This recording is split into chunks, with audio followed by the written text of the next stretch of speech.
dear friends. Myself Nauka Shah, and I welcome you all on behalf of Nauka Digital Institute. So first of all, I welcome you on the series of talk show by expert faculty of Naukar. I'm one of the faculty member of Naukar Institute, and I'm dealing with the subject business and commercial knowledge. Here, आज हमारे साथ talk show में है CA चांदनी पावागढ़ी ma'am, जो नवकार के experience faculty है and वो इस सब्जेक्ट के साथ that is a business and commercial knowledge subject के साथ ऑलमोस्ट पास्ट 8 इयर्स से डील कर रही है and she is also taking subject that is business law. And basically I feel proud that ma'am, मैं आपकी ही स्टूडेंट हूँ. I am basically Navkar Navkar right. So I am a proud student कि मैं अपने मैम के साथ अभी ये सब्जेक्ट शेयर कर रही हूँ, ये सब्जेक्ट डील कर रही हूँ. So I am happy for that. And yes ma'am, कैसे हो आप? सब बढ़िया? बस एकदम ठीक मैम, आप भी ठीक हो? यस मैम, एकदम perfect. Yes ma'am, all perfect है ना मैम. मैम आज so, का हमारा यस मैम, आज का हमारा ये डिस्कशन रहेगा. स्टूडेंट्स को बहुत कंसर्न होता है about the subject we are sharing, business commercial knowledge. वैसे तो इजी सब्जेक्ट है, बट बच्चों को उसके रिलेटेड कुछ बेसिक नॉलेज की जरूरत है. कुछ उनकी कंसर्न्स है, कुछ उनके प्रॉब्लम्स है. That will solve in this talk show. हमारा हमसे मस्त बातें करते करते उनके प्रॉब्लम्स को सॉल्व करते जाएंगे. सबसे पहले तो नौका मैम, आप उनको ये बताओ कि ये जो सब्जेक्ट है, ये सब्जेक्ट बेसिकली है क्या, और उसका वेटेज हमारे सीए फाउंडेशन में उनको कितना रहेगा? ठीक है. So first of all ma'am, इस सब्जेक्ट का इम्पोर्टेंस बताने के लिए मैं ये बताना चाहूंगी कि ये जो सब्जेक्ट है ना, ये जो सब्जेक्ट हम ये बोलते हैं ना कि जब समर का टाइम रहता है तो समर के टाइम में सब्जी है, रोटी है, सारी चीजें हैं, एक बढ़िया सी थाली बन जाती है आपके लंच के लिए. पर जब उसमें एक एक्स्ट्रा चीज ऐड होती है समर में, that is mango, that is आम. अगर उसमें वो ऐड हो जाता है, आम का रस ऐड हो जाता है, सो that is the best part. मतलब वो सोने पे सुहागा है. So here is the point. मैं ये सब्जेक्ट को इसी तरीके से इंट्रोड्यूस करना चाहूंगी कि सीए फाउंडेशन में 4 सब्जेक्ट है और ये एक ऐसा लौता सब्जेक्ट है जो पूरा थ्योरी बेस्ड है, काफी इजी और मोस्ट इम्पोर्टेंट एमसीक्यू बेस्ड है. तो आपके मार्क्स को बहुत अच्छे मार्क्स बनाने के लिए ये सब्जेक्ट बहुत ज्यादा हेल्पफुल है. सो मैं सब्जेक्ट के बारे में बताऊं तो ये subject that is business economics and business and commercial knowledge, जिसमें बिजनेस इकोनॉमिक्स ऑलमोस्ट 60 मार्क्स का है, ये 60 मार्क्स का है, and business and commercial knowledge part that is 40 marks. Whole subject is MCQ based subject. And business economics part में micro economics basically रहता है और business and commercial knowledge part is related with business. Like जो बच्चों ने 12th में काफी सारी चीजें की होती है. हाँ, यस 11th 12th में की होती है, वो ही काफी सारी चीजें रिवाइज हो रही है और उसमें कुछ एक्स्ट्रा ऐड हो रहा है. सो काफी इंटरेस्टिंग सब्जेक्ट है बीसी के, that is business and commercial knowledge, and काफी नॉलेजेबल है एंड मोस्ट इम्पोर्टेंट इजी है. अच्छे मार्क्स कवर करने के लिए बहुत ज्यादा इम्पोर्टेंट है. तो आपके एग्रीगेशन में ये सब्जेक्ट बहुत हेल्पफुल रहता है. Yes ma'am. एंड मैम, मैं आपको ये पूछना चाहती हूँ कि मैम ये सब्जेक्ट के चैप्टर्स के बारे में आप बच्चों को गाइड करो कि इसमें कौन से चैप्टर्स है और किस हिसाब से उनका इम्पोर्टेंस क्या रहता है. Sure ma'am. मैम यहाँ पे सबसे पहले तो बच्चों को ये बता दूं कि जैसे नौका मैम ने बोला कि ये सब्जेक्ट स्कोर करने के लिए काफी इजी है. प्लस ये सब्जेक्ट एक ऐसा है जो थियोरी एंड एमसीक्यू बेस्ड है. थियोरी में अगर एमसीक्यूज आते हैं तो it is very easy to score. Plus ये एक ऐसा सब्जेक्ट है जो आप उसका बेस, उसका फाउंडेशन, एक फाउंडेशन लेवल आपने 11th 12th में पढ़ लिया. मैं एक्चुअली तो हमेशा बच्चों को ये बोलती हूँ कि ये जो सब्जेक्ट है ना, ये कोई अलग से सब्जेक्ट नहीं है. ये सारे सब्जेक्ट के बिजनेस रिलेटेड कंसेप्ट को मिक्स करके आया हुआ फ्यूजन या खिचड़ी जैसा है कि जिसमें सारे सब्जेक्ट के बिजनेस रिलेटेड कंसेप्ट जो है उसको यहाँ पे लेके आते हैं. और उसी हिसाब से हमारे कुछ चैप्टर्स है फ्रेंड्स. यहाँ पे इस पर्टिकुलर सब्जेक्ट में जो 40 मार्क्स का है उसमें आपको 6 चैप्टर्स दिखेंगे. पहला chapter that is about introduction of BCK. अब ये जो introduction of business and commercial knowledge है ना फ्रेंड्स, उसमें सबसे इजी पार्ट ये है कि ये स्कूल में जो आपने पढ़ के रखा था, economic activity, non economic activity. Economic activity होती है तो उसके 3 प्रकार होते हैं, बिजनेस, प्रोफेशन, एम्प्लॉयमेंट। ये सारी चीजें उसमें अंदर आपको दिखेगी। That is the first chapter. वो सारा का सारा चैप्टर आप सिर्फ बिना पढ़े, इवन सिर्फ एमसीक्यूज देख लो ना, तो उसके 20 में से 15 एमसीक्यूज आपको उसमें भी आ जाएंगे। सो दैट इज कंसिडर्ड कि वो इजी है। ये पहला चैप्टर है। Second chapter is about business environment. ये जो बिजनेस एनवायरमेंट नाम का चैप्टर है ना फ्रेंड्स, ये बिजनेस एनवायरमेंट नाम का चैप्टर स्कूल में आपने धंधा के पर्यावरण, बिजनेस एनवायरमेंट जो भी नाम से देखा है, वो बिजनेस एनवायरमेंट नाम का सब्जेक्ट आपको स्कूल में ऑलमोस्ट पढ़ा दिया गया है कि कोई भी बिजनेस को सराउंड करने वाले फैक्टर्स कौन। पर इसका यहाँ पे एग्जैक्ट 11th-12th वाला वर्जन नहीं है, यहाँ पे उसका प्रैक्टिकल अप्रोच है। यहाँ पे उसको प्रैक्टिकल केस स्टडीज के तौर पे दिया है कि कौन से बिजनेस ने अपने आसपास के एनवायरमेंट को किस तरीके से टैकल किया है। तो इस चैप्टर में ज्यादातर आपको इसका प्रैक्टिकल एप्लीकेशन सीखना है, जो आपने थियोरी में 11th-12th में ऑलरेडी पढ़ लिया है। The third chapter, friends, is about all the companies in India as well as in world, and उसमें से उन्होंने कुछ 38-40 जितनी कंपनीज सिलेक्ट की है, जिसके बिजनेस के बारे में, जिसकी मैनेजमेंट टीम के बारे में आपको पूरा इंट्रोडक्शन दिया है। That is business organisation. ये एक चैप्टर है जिसमें आपको डेटा बहुत दिखेगा, पर ये चैप्टर पूरी सिलेक्टेड 38 कंपनीज का सारा आपको ओवरव्यू दे रहा है कि इंडिया और वर्ल्ड में जो कंपनीज हैं वो किस तरीके से काम कर रही है। फ्रेंड्स, यहाँ तक की बातें थी ना, वो हमारे 11th-12th की बीए जैसा था। नाउ हमारा सब्जेक्ट शिफ्ट हो रहा है टू इकोनॉमिक्स। चैप्टर नंबर 4 है ना, वो आपका मैक्रो इकोनॉमिक्स का जो बिजनेस पॉलिसीज आती थी, इकोनॉमिक पॉलिसीज, गवर्नमेंट की पॉलिसीज, उस गवर्नमेंट की पॉलिसीज के बारे में। इवन अगर बात करने जाऊं तो गवर्नमेंट की liberalisation, privatisation, globalisation policy chapter 4। Chapter 5 friends, थोड़ा बहुत इकोनॉमिक्स में पढ़ ली चीज है, थोड़ी बहुत एकदम नई चीज है। दैट इज कि बिजनेस करते हो तो उसके सपोर्ट करने के लिए कौन सी अथॉरिटीज है। लाइक हमारी कंट्री में आपने नाम सुना होगा SEBI, securities exchange board of India, जो उनको रेगुलेट करता है। तो ऐसे कोई भी ऑर्गेनाइजेशन जो बिजनेस को फैसिलिटेट करता है, उनको रेगुलेट करता है, उन सब ऑर्गेनाइजेशन का यहाँ पे एक list. And chapter number 6 friends और कुछ नहीं है, एक डिक्शनरी है।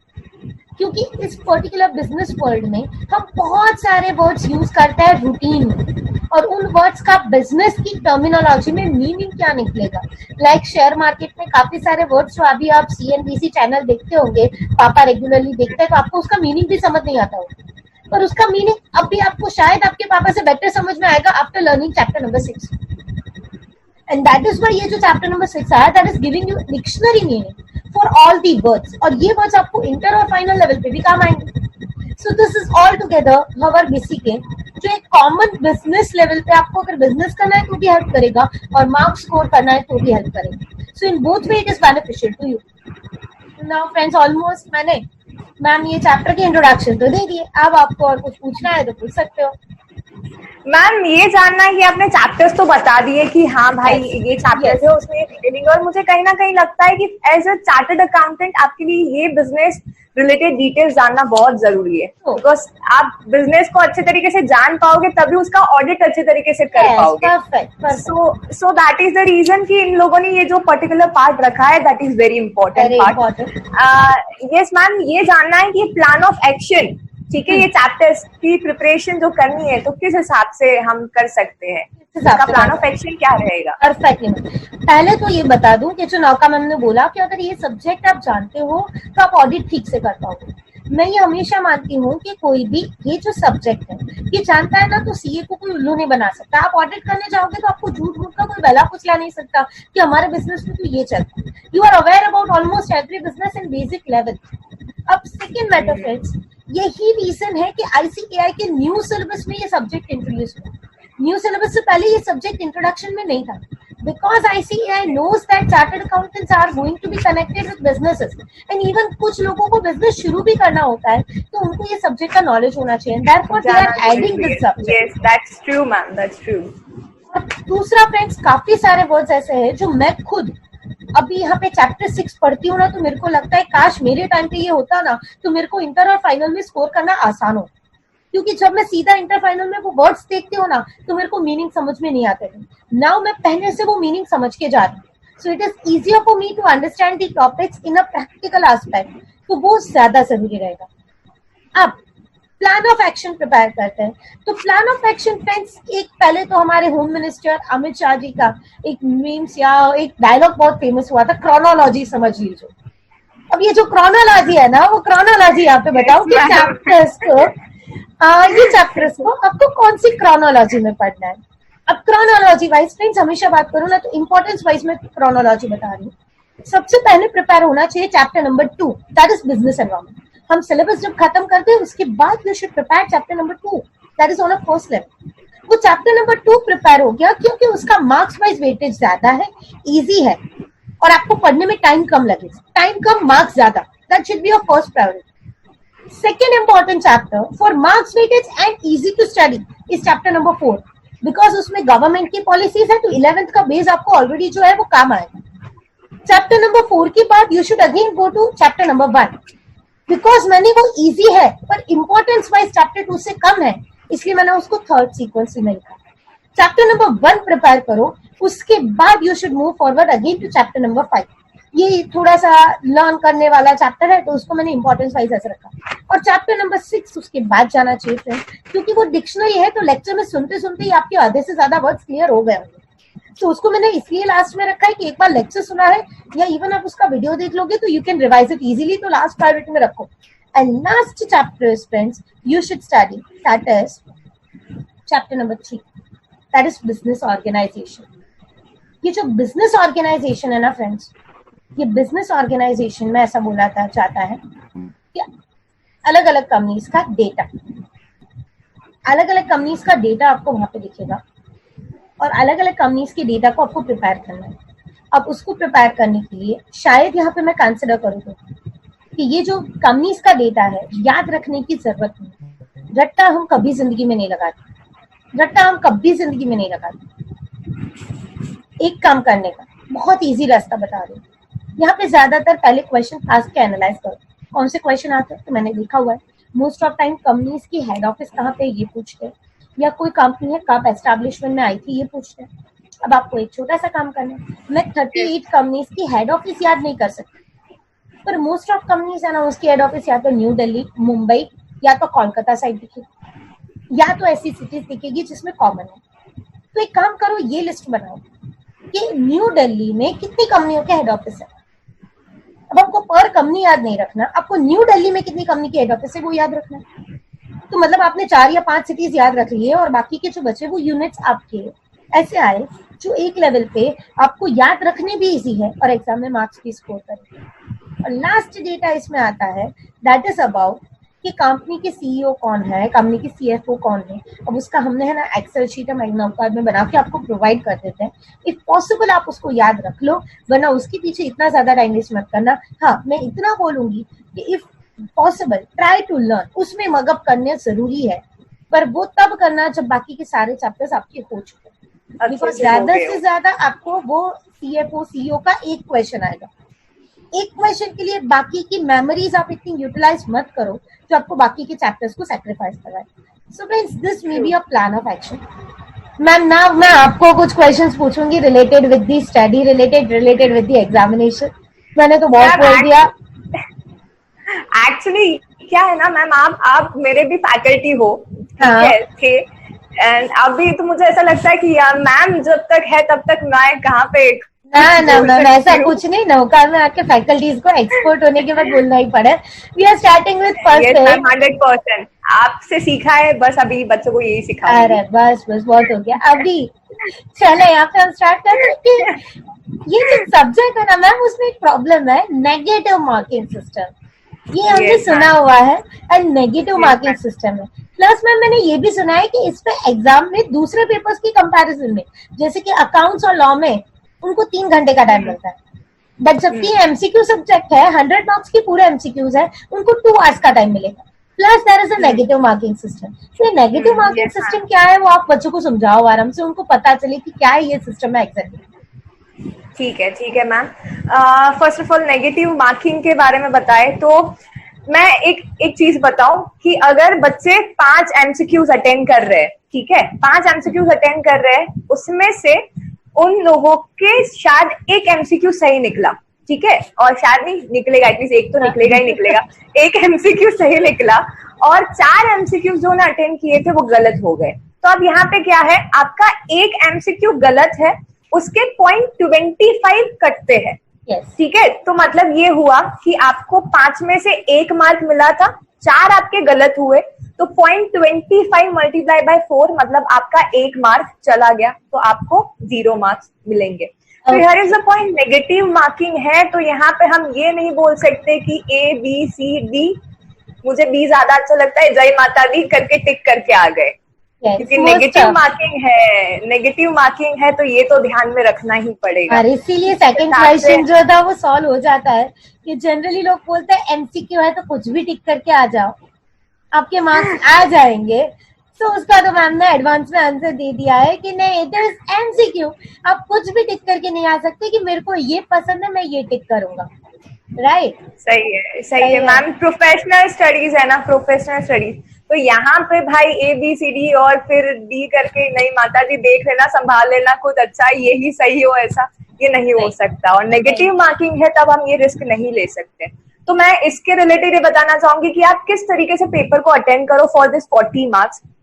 तो मैम ये इंपॉर्टेंट है, जैसे 40 एमसीक्यूज है आपके सामने, ठीक है, तो 40 एमसीक्यूज में से एटलीस्ट सबसे पहले ऐसे एमसीक्यूज अटेंड करो कि जिसको देख के तुमको लगे कि नहीं ये क्वेश्चन ओके, ये आंसर, इसका मुझे ऑप्शन भी देखने की जरूरत नहीं है, मुझे पता है कि यही है, उसका ऑप्शन यही होगा, और फिर उसको देखो और उसको टिक करो। तो मैं बोलूँ 40 में से 15 पहले एमसीक्यूज ऐसे रहेंगे कि जिसमें ऑलमोस्ट आप हो कि आप रेडी हो कि यार ये पक्का है, इसमें तो कोई प्रॉब्लम है ही नहीं, ठीक है, तो वो 15 मार्क्स तो पक्के आ गए। उसके बाद ना मैम एक कॉन्फिडेंस आ जाता है कि यार हाँ ये था, ये मैंने कर लिया, अब चलो अब बाकी के आगे के देखेंगे।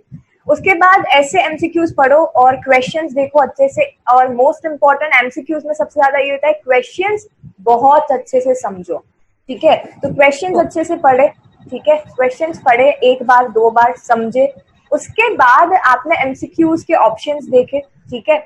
सो यहाँ पे कहीं ना कहीं बच्चे ना ऑप्शंस देख लेते हैं और उसमें कंफ्यूज हो जाते हैं कि यार इसमें से कौन सा, और एक आध ऐसा ऑप्शन रह जाता है जिसमें उनको वो कंफ्यूजन हो जाता है। लेकिन मैं कहीं ना कहीं ये मानती हूँ कि 15 के बाद ऑलमोस्ट 10 ऐसे एमसीक्यूज तो रहेंगे जिसको आप अच्छे से पढ़ोगे, समझोगे, ठीक है, तो आप उसके आंसर दे ही पाओगे। तो ऑलमोस्ट 25 एमसीक्यूज तो ऐसे रहेंगे कि जहां पे आप कहीं ना कहीं कॉन्फिडेंट हो कि भाई इतने तो मार्क्स आने ही वाले हैं, इसमें हमें प्रॉब्लम नहीं आएगा, ठीक है। उसके बाद ऐसे एमसीक्यूज के साथ डील करो जहां पे आपको लगता है कि हाँ हमें क्वेश्चन पता है। अब यहाँ पे ना ऑप्शन देखने का मामला ऐसे एमसीक्यूज में आता है जहां पे आप ऑप्शंस देखो। 2 ऑप्शन तो ऐसे होंगे जिसमें आपको लगेगा कि हाँ भाई ये तो नहीं होंगे, आपको कंफ्यूजन रहेगा 2 ऑप्शन के बीच का, तो भाई वहां पे शायद आप तुक्का लगा दो ना, तो वो चल सकता है कि वहां पे शायद आप सोचो कि अब इन दोनों में से कौन सा रहेगा, जो नजदीक का आपको लगे वो आप आंसर लगा दो। पर मैम मुझे ऐसा लगता है कि भाई चारों में से आपको लगता है कि ये तीनों आ सकते हैं, तो वहां पे ये नेगेटिव मार्किंग में रिस्क लेने की जरूरत नहीं है। जो वो मतलब ऐसा तो बिल्कुल भी नहीं करना चाहिए, बहुत बड़ी गलती है। आगे की जितनी भी मेहनत की है ना 25 मार्क्स या फिर 30 मार्क्स के लिए जो आपके फाइनल है वो सारी चली जाएगी, वो नहीं करना चाहिए। सो ABCD जय माता दी नहीं चलेगा यहाँ पे, बिल्कुल भी नहीं चलेगा। यस, और ऑलमोस्ट हम ये कह सकते हैं कि भाई दूसरे फैकल्टीज या आई गेस डिस्ट्रिक्ट के सब्जेक्ट जब मैं पढ़ाती हूँ, मैं लॉ सब्जेक्ट पढ़ाती हूँ, उसमें मैं हमेशा बोलती हूँ your target should be to attempt full paper, 100 marks का पूरा पेपर अटेम्प्ट करो। बीसीके में मैं बोलती हूँ नहीं करो, जितने में आप कॉन्फिडेंट हो, जितने में आपको ऐसा लगता है कि yes I am very confident, उतने में जाओ। या अगर आपके मार्क्स आपको लगता है कि स्कोर नहीं हो पा रहा है, तो ऐसे जो मैम ने बताया जिसमें आपको 2 ऑप्शन में ही कंफ्यूजन हो, ऐसे में रिस्क, इस पे पूरा पेपर अटेम्प्ट करके वो हिम्मत दिखाने की जरूरत नहीं है, ठीक है? ओके मैम, बोलिए और कोई कंसर्न? यस मैम, अभी ये बताओ कि बच्चे बोलते हैं कि मैम थ्योरी सब्जेक्ट है, रट्टा मारना पड़ेगा, इतना सारा है, कैसे करेंगे मैम? ये रट्टा वाला मामला थोड़ा डिफिकल्ट है, ये बताओ इसमें कैसे करेंगे मैम? उसको सॉल्व कर देते हैं हम लोग। रट्टा लगाने की बात तब आती जब हमें लिखना है। ICAI ने ये सब्जेक्ट को MCQ में रखा है, ये सब्जेक्ट के लिए मैं हमेशा बोलूंगी रट्टा नहीं लगाना, रट्टा कभी लगाने की जरूरत नहीं है, you just need to understand. पहली बात समझने की, एक बहुत ध्यान से एक सीक्वेंस समझ लो कि मैंने हमेशा, अगेन क्रोनोलॉजी यहाँ पे भी आता है, मैं एमसीक्यू सब्जेक्ट में, मैं तो यहाँ पे ऐसे बोलती हूँ कि मैंने जब खुद पढ़ाई की थी, मैम मेरे को ये जब पूछे उससे बेटर मैं बता दूं कि मैंने खुद पढ़ाई की थी, उस टाइम पे मैं ऐसा करती थी कि आई वो स्टार्टिंग, मैंने लेक्चर्स तो सुन लिए थे, जैसे ही लेक्चर सुनने के बाद हम लोग आते थे तो हम पहले एमसीक्यू सॉल्व करते थे। सबसे पहले मैं चैप्टर को पढ़ने से पहले एमसीक्यू सॉल्व करती थी। अब एमसीक्यू सॉल्व करते हो ना तो आधे से ज्यादा टाइम आपका कम लगता है, आधे से ज्यादा क्वेश्चन आपके आंसर उसी टाइम पे लेक्चर को सुनने में से आ गए, तो आपका जल्दी जल्दी एमसीक्यू स्कोर हो गया और आपको 50% अप्रॉक्स चैप्टर याद भी आ गया एमसीक्यू सॉल्व करते करते। उसके बाद I was reading the chapter from the module और नोट्स और नौकार बुक।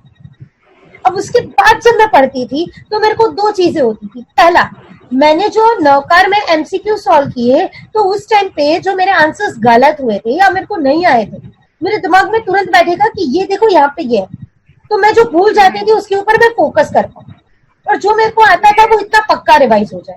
50% चैप्टर मेरे को ऑलरेडी याद आ चुका एमसीक्यू करने के टाइम पे, और बाकी का 50% मेरे को बाद में। बच्चे की सबसे बड़ी गलती होती है कि वो पहले थियोरी पढ़ते फिर एमसीक्यू करते, और थियोरी पढ़ने में आपके 4 घंटे निकल जाएंगे एक चैप्टर पढ़ने में, और पीछे एमसीक्यूज है उसको तब पहुंचोगे ना तब तक आप कंटाल चुके होंगे, थक चुके होंगे, आपका दिमाग एक्सरसाइज भी नहीं कर पाएगा जबकि एग्जाम में एमसीक्यू आने वाला है। सो पहले एमसीक्यू सॉल्व करो, पहले लेक्चर सुनने के बाद जो कंसेप्ट समझे हो उसके बेसिस पे एमसीक्यू सॉल्व करो, सो दैट आपका दिमाग एक एक्सरसाइज करने की आदत रखे कि मेरे को जो है, क्योंकि नहीं तो क्या होता है पढ़ने के बाद जाता है ना तो जो बुक में है उसी के रिलेटेड क्वेश्चन आया ना तो आपको एग्जाम में आएगा, सीधा एमसीक्यू पढ़ते हो ना तो एक दिमाग एक्सरसाइज करता है कि बुक में नहीं भी पढ़ा था पर मैम ने ये बोला था ना उसके एग्जाम्पल से ये आंसर आता है। So that should be your format, don't mug up the things, start following a proper procedure. And secondly friends, रट्टा तो एक ही चैप्टर में आता है, चैप्टर नंबर 3, और उसमें भी मैंने एक पैटर्न बता दी कि उसमें क्या जरूरी है, कैसे हो सकता है। सो कभी इस चैप्टर का रट्टा नहीं लगाने का। बोले मैम अब मैंने तो बता दिया कि मैं इस सब्जेक्ट की पढ़ाई कैसे करती हूँ, आपने कैसे प्रिपेयर किया था?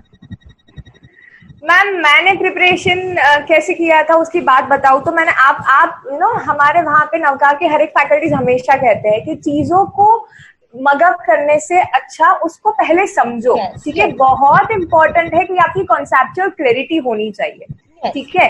And when it's about ICAI module, ठीक है, तो अब ये पर्टिकुलर BC के वाला जो पोर्शन है मैं बोलूं, मैंने जहां तक ऑब्जर्व किया है, बच्चों के साथ बात की है, वहां तक ये लगता है कि जो भी क्वेश्चंस आते हैं वो डायरेक्ट क्वेश्चन ज्यादा रहते हैं। तो आपको मॉड्यूल की लाइंस आपने पढ़ी है, ठीक है, आपने उसको समझी है अच्छे से, तो आप उसका आंसर तुरंत से दे सकते हो। लेकिन ये कब पॉसिबल होगा मैम, जब यहाँ पे ना ये सब्जेक्ट को हमने रिवाइज किया हो, ठीक है।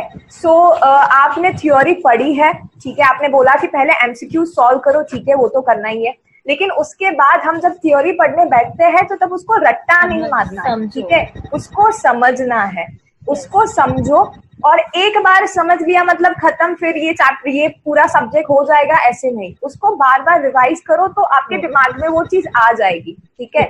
और उसी नोट्स के, जैसे कि ICAI का मॉड्यूल है हमारे लिए बहुत इंपॉर्टेंट है भाई फॉर अ प्रोफेशनल स्टूडेंट, उसी के बेसिस पे हमारा नवकार का मटेरियल बना है, मॉड्यूल के ही बेसिस पे, ठीक है। तो उस चीज में जितने भी MCQs है, सारी की सारी चीजें उसमें इंक्लूडेड है, तो उसको बहुत अच्छी तरीके से पढ़ो, उसको रिवाइज करो, ठीक है। बार बार उस चीज को अच्छे से करोगे तो आपको बहुत अच्छे तरीके से जब भी MCQ आएगा, ठीक है, आप ये पढ़ोगे, आपके दिमाग में तुरंत से आएगा कि हाँ ये वाला पर्टिकुलर चैप्टर था, इसमें ये वाला पोर्शन था और ये था। लेकिन ये कब पॉसिबल होगा, जब आपने उस चीज को रिवाइज किया होगा। तो मैंने कहीं ना कहीं ये चीज समझी है कि समझने के बाद, ठीक है, एक बार समझ लिया अच्छे से कि ये कॉन्सेप्ट क्या था, उसके बाद उसको मगअप करने की कभी जरूरत रहती ही नहीं है, हाँ, पर रिवाइज करना पड़ता है, और जितना अच्छे से रिवाइज करोगे उतना अच्छे से आप MCQs को अटेंड कर पाओगे। उसके बाद ना ये वो चीज दिमाग में बैठ जाती है कि हाँ यार ये है, उसका ऑप्शन यही होगा, मुझे पता है, इसमें प्रॉब्लम नहीं है। और ये सब्जेक्ट ऐसा है ना मैम भी, मैं बोल सकती हूँ कि आप 40 में से 40 ला सकते हो, लेकिन एक थोड़ा ये जो बिजनेस ऑर्गेनाइजेशन वाला पार्ट है, ठीक है, तो वो शायद 38 या फिर 36 तक लेके जाए, पर उसमें भी इतना ज्यादा इश्यू नहीं है अगर आपने जो बोला है उस हिसाब से बच्चे उस चीज को फॉलो करेंगे तो भाई ये आपको बहुत अच्छे तरीके से मार्क्स कवर करने में बहुत हेल्पफुल रह सकता है ये सब्जेक्ट। तो दैट इज लाइक अमेजिंग।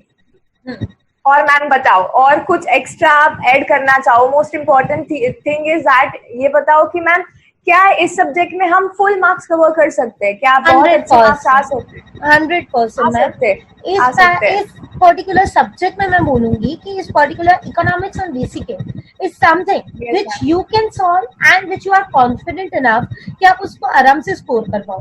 ये सब्जेक्ट एक ऐसा सब्जेक्ट है जिसमें स्कोरिंग, चाहे वो अच्छे एग्रीगेट के लिए हो, चाहे कोई सब्जेक्ट आपको डिफिकल्ट लग रहा हो, तो टोटल में आपको जो एग्रीगेट 200 मार्क्स चाहिए उसके लिए हो, ये सब्जेक्ट आपको सबसे ज्यादा यूजफुल है। एक एग्जांपल दूं तो हमारी ही एक स्टूडेंट थी महिमा, एंड वो महिमा ने एक लेवल पे गुजराती मीडियम की स्टूडेंट थी। नवंबर 2018 में she was a ranker, now she is at a final CA level, and उसका इस पर्टिकुलर इको बीसीके में 100 में से 100 मार्क्स थे। Being a Gujarati medium student, if she can score 100 out of 100, then it is not difficult for us to score 100 out of 100. Just a matter of business organization which we need to learn. We need to learn, but वो हमें आराम से याद रह सकता है by practice. और एक लास्ट एडवाइस शायद मैं यहाँ पे मैम अगर यहाँ पे हम थोड़ा सा उनको बता सके तो, that please on MCQ exams, MCQ subjects, MCQ subjects में please give your best in every exams conducted. हर एक एग्जाम आपके लिए आपका एक जजमेंट। आपको अगर कोई जगह पे सीए क्लियर करने में एमसीक्यू सब्जेक्ट में स्कोर करना है तो प्रैक्टिस के अलावा कोई रास्ता नहीं, और वो प्रैक्टिस एमसीक्यू से हो। और नौकर में मैं शायद बोलूंगी नॉट जस्ट एमसीक्यू सब्जेक्ट, हर एक सब्जेक्ट को आप हर एक एग्जाम को एकदम परफेक्ट प्रिपरेशन के साथ दोगे तो आपका पास होना कभी कोई डिफिकल्टी है। तो यहाँ पे एमसीक्यू सब्जेक्ट के लिए तो एक ही एडवाइस है, that give all the exams in, that is the only reason, that is the only reason for clearing and that is the only reason for scoring. Exactly, इसलिए तो मैम हम constantly उनकी एग्जाम रखते हैं कि भाई वो कॉन्स्टेंटली प्रैक्टिस रहे। तो ICAI में जब एग्जाम देने जा रहे हैं तब ऐसा फील हो कि भाई नौकार का एग्जाम दे रहे हैं, ये एक नया फिल्म दे रहे हैं, ठीक है, सेंटर बदल गया है बाकी फिल्म वही है। हाँ exactly, that is the reason, क्योंकि जितनी ज्यादा प्रैक्टिस उतने ज्यादा हम मार्क्स अच्छे से कवर कर पाएंगे। तो बहुत ज्यादा जरूरी है। मैम ये आपने जो एग्जांपल दिया ना, तो इसके बाद तो ये तो सही है कि भाई ये सब्जेक्ट में थ्योरी नहीं पढ़नी है, मतलब थ्योरी को याद नहीं रखना है, समझना है, एमसीक्यू करके पाएंगे। तो गुजराती मीडियम के बच्चों को ये सब्जेक्ट में इतना ज्यादा इश्यू नहीं आएगा, क्योंकि 100 में से 100 गुजराती मीडियम की स्टूडेंट ने ही कवर की है, तो वो तो आपके लिए हो सकता है। तो ये गुजराती मीडियम के लिए ये इश्यू बिल्कुल भी नहीं है, राइट है ना? चलो ऑलमोस्ट अब सारे कंसर्न्स हमने यहाँ पे डिस्कस कर लिए। Friends, yes ma'am, hope you enjoyed this section. आपने ये हमारी बातें सुनी है, उससे आपको आपके सब्जेक्ट के काफी सारे कंसर्न सॉल्व हो गए होंगे। एंड प्लीज हमारे ये सारे एनालिसिस को मैक्सिमम यूटिलाइजेशन में लाना, सो दैट आपके मार्क्स हाईएस्ट हो। हमारी ये सारी जो टॉक शो है या ये जो बातें हैं उसका एक ही इंटेंशन है, that is your result, your marks, and we are always there to support you. But for that purpose please ये जो हमारे डिस्कशन में डिस्कस हुए पॉइंट्स है उसको आप प्रैक्टिकल इम्प्लीमेंटेशन में लाओगे। एंड नाउ मैं और नौका मैम आप लोगों से यहाँ पे विदा लेते हैं, इस टॉक शो को यहाँ पे खत्म करते हैं। मिलते हैं लेक्चर्स में, और अदरवाइज हम ऐसे ही मीटिंग्स कुछ ना कुछ करते रहेंगे आपके गाइडेंस के लिए। Bye bye friends, thank you so much. Bye bye friends, thank you very much ma'am. Thank you ma'am, bye.